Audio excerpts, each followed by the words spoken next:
Shalom, bon Erev Shabbat, va être Hanan, qui veut dire j'ai supplié. Moshe Rabbeinu nous raconte combien de prières il a fait. Il a supplié Hachem pour le laisser rentrer en terre d'Israël, pour voir le pays, etc.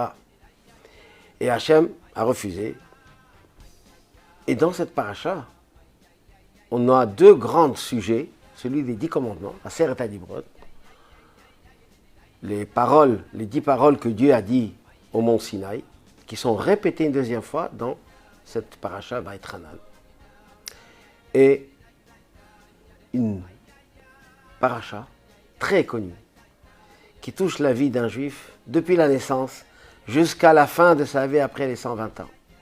Ce fameux verset, cette paracha, Shema Yisrael, Hashem Elokeinu, Hashem Echad. Écoute Israël, l'Éternel notre Dieu, l'Éternel est un. Ici on proclame l'unité et l'unicité de Dieu. Mais si pour dire que Dieu est seul et qu'il n'y a rien, ça aurait été peut-être plus propice, plus adapté de dire que Dieu est unique.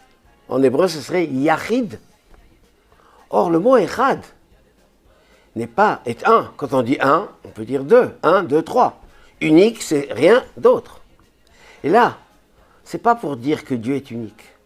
Pour nous dire, pour exprimer que cette unité de Dieu, en fait, c'est l'unicité de Dieu. C'est-à-dire que l'univers, la création, les mondes célestes, les mondes matériels, les mondes spirituels, tout est un, inclus nous-mêmes. Toutes nous sommes annulés et effacés devant la royauté divine. C'est ce que nous proclamons. Car le mot Echad comprend 3 lettres en hébreu. La lettre Aleph à valeur numérique de 1. La lettre Chet à la valeur numérique de 8. Et la lettre Dalet à la valeur numérique de 4. 1, c'est Dieu. Tout est annulé, effacé devant Chet. 8, c'est les 7 cieux, car dans les mondes célestes, il y en a 7. Et la terre, le monde, l'univers, le monde matériel dans lequel nous vivons. Au total, ça fait 8. Et 4, les 4 points cardinaux, c'est-à-dire toutes les diversités, toutes les différentes formes qui sont sur terre, tout en fait est Echad. Tout est proclamé et exprimé que Dieu est un et roi de tout cela. Et en le disant, on se soumet à la volonté divine et on proclame cette unité et cette unicité divine, même s'il y a une énorme diversité, tout est un. Et la mitzvah, dit le texte, doit être lu le schéma, donc cette proclamation, Beshorvecha uvkumecha, quand tu te couches et quand tu te lèves. Explique nos sages, c'est le soir, à la tombée de la nuit, et le matin, quand on se lève. Un peu après, il y a certaines heures, mais dans la matinée. Pourquoi ? Parce que cette proclamation divine, que nous exprimons l'unicité de Dieu, doit être dans tous les temps. Jour et nuit représentent 2 situations opposées. Jour, c'est la lumière, la clarté, l'assurance, le bien, le soleil, même s'il fait un peu trop chaud, mais c'est mieux. La nuit, c'est l'obscurité, c'est le doute. On ne voit pas, on ne sait pas. Il faut une lampe pour voir. On tâte pour avancer quand il n'y a pas de lumière.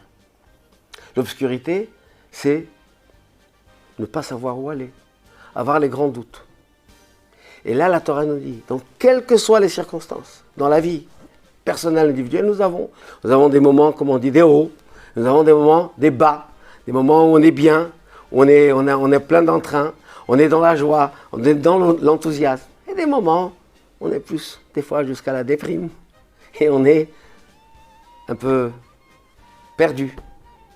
Eh bien, disent nos sages, dans toutes les conditions, dans la Torah et toutes les circonstances, il faut proclamer cette unicité divine parce que c'est ce qui nous donne la force d'exister et qui est la vérité absolue. Car Dieu ne dépend pas de la lumière, de l'obscurité du jour ou de la nuit.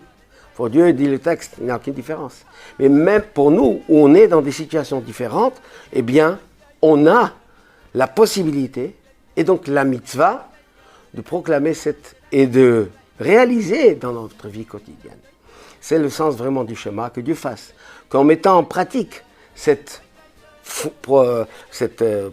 profession de foi, cette expression qu'on a dans toutes les circonstances de la vie, qu'elle se réalise concrètement dans la vie de tous les jours, qu'on voyons vraiment, comme disent nos sages, qu'Hachem Echad Ushmo Echad, que le monde entier reconnaîtra cette notion d'unité divine avec la venue du Mashiach très prochaine.